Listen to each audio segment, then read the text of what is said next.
সবাইকে আজকে বানিয়েছি এঁচোড় চিংড়ি। এঁচোড় গরমকালেই বেশি ভালো পাওয়া যায়, শীতকালে আমি আজকে বানিয়ে ফেললাম এঁচোড় চিংড়ি। তো আমি কি করে এঁচোড় চিংড়িটা বানালাম সেটাই তোমাদের সাথে শেয়ার করছি। তো চলো দেখে নিই আমি কি করে আজকে এঁচোড় চিংড়িটা রান্না করলাম।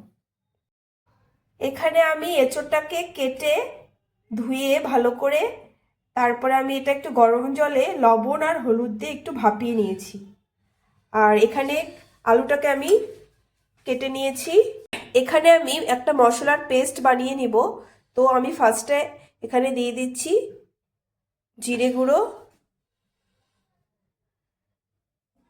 তারপরে দিয়ে দিচ্ছি ধনে গুঁড়ো, দিয়ে দিচ্ছি হলুদ গুঁড়ো, দিয়ে দিচ্ছি লবণ, দিয়ে দিচ্ছি আদা পেস্ট,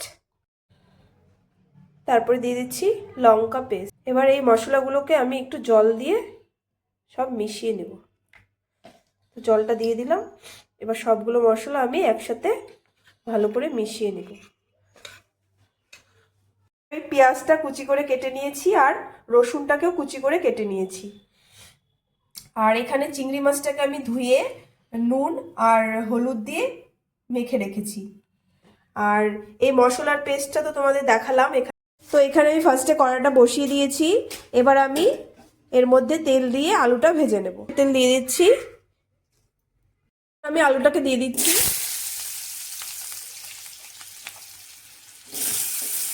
সামান্য পরিমাণ দিয়ে দিচ্ছি নুন, দিয়ে দিচ্ছি হলুদ গুঁড়ো। এবার আমি আলুটাকে ভালো করে ভেজে নেব। তো আলুটাকে আমি লাল লাল করে ভেজে নিয়েছি, একটু কড়া করে ভেজেছি। এবার আলুটাকে আমি তুলে দেব। ভাজা হয়ে গেছে। এবার আমি ওই কড়াতে আর একটু সর্ষের তেল দিয়ে দেবো। এগুলো দিয়ে আমি এঁচড়গুলোকে ভালো করে ভেজে নেব। তো এঁচড়টাকে আমি নুন আর হলুদ দিয়ে ভাপিয়ে নিয়েছি, তাই আমি আর এর মধ্যে নুন হলুদ দিব না, দেওয়াই আছে। এবার আমি এঁচড়টাকে একটু কড়া করে ভেজে নেব। তো এখানে আমি এঁচড়টাকেও একটু লাল লাল করে ভেজে নিয়েছি। একটু আগে ভেজে নিলে কি মানে খেতে একটু বেশি ভালো লাগে, তাই আমি এখানে এঁচড়টাকে ভালো করে একটু ভেজে নেব। তো আলুটা আর এঁচড়টা তো আমি ভেজে নিয়েছি। এবার আমি চিংড়ি মাছটাকেও ভেজে নেব। তার জন্য এখানে আবার দিয়ে দিচ্ছি সর্ষের তেল। এবার কিন্তু আমি মাছগুলো দিয়ে দিচ্ছি। এবার আমি মাছগুলোকে হালকা করে ভেজে নেব। চিংড়ি মাছ যেহেতু বেশি ভাজতে নেই, তাই আমি জাস্ট হালকা। তো এখানে আমি চিংড়ি মাছগুলোকে হালকা ভেজে নিয়েছি। এবার তুলে দেবো। মাছটা তো আমি ভেজে নিয়েছি। এবার ওই একই কড়াতে আমি আবার দিয়ে দিচ্ছি সর্ষের তেল। তেলটা আমি একটু গরম করে নিয়েছি। এবার ফোড়নে দিয়ে দিব তেজপাতা আর গোটা গরম মশলা, আর দিয়ে দিচ্ছি সাদা জিরে।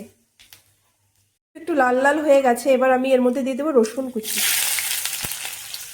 আমি দিয়ে দেবো রসুনটা একটু গোল্ডেন ফ্রাই হয়ে গেছে। এবার আমি দিয়ে দেবো পেঁয়াজ কুচি, ভেজে নেব। পেঁয়াজটাকে আমি হালকা ব্রাউন করে ভেজে নিয়েছি। এবার আমি এর মধ্যে মশলাগুলো দিয়ে দেব। এখানে মশলার পেস্টটা তো আমি আগে থেকে গুলিয়ে রেখেছি, তো এই মশলাগুলোই আমি এখানে দিয়ে দেব। এবার মশলাটাকে আমি ভালো করে কষিয়ে নেব। তো এখানে আমি মশলাটাকে কিন্তু ভালোভাবে কষিয়ে নিয়েছি। তো এবার ভেজে রাখা আলু আর এঁচড়গুলো আমি এই মশলাটার মধ্যে দিয়ে দিচ্ছি।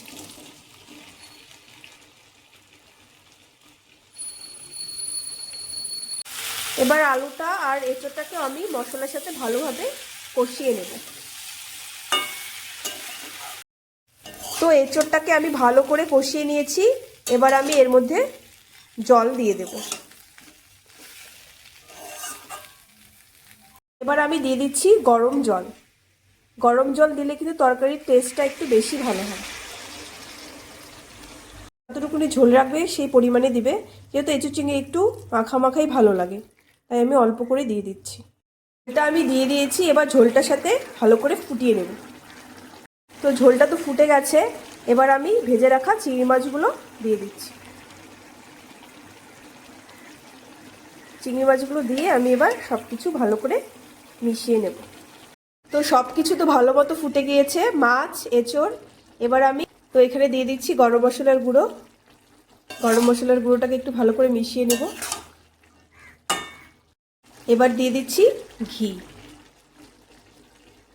ঘিটাকেও আমি সব কিছুর সাথে ভালো করে মিশিয়ে নেব।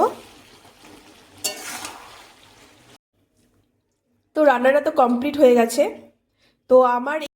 তো আমি যেভাবে রান্না করলাম, তো তোমাদের এই রেসিপিটা কেমন লাগলো জানিও। যদি ভালো লাগে তো একটু লাইক, কমেন্ট আর শেয়ার করে দিও। তো আজকের জন্য টাটা, বাই।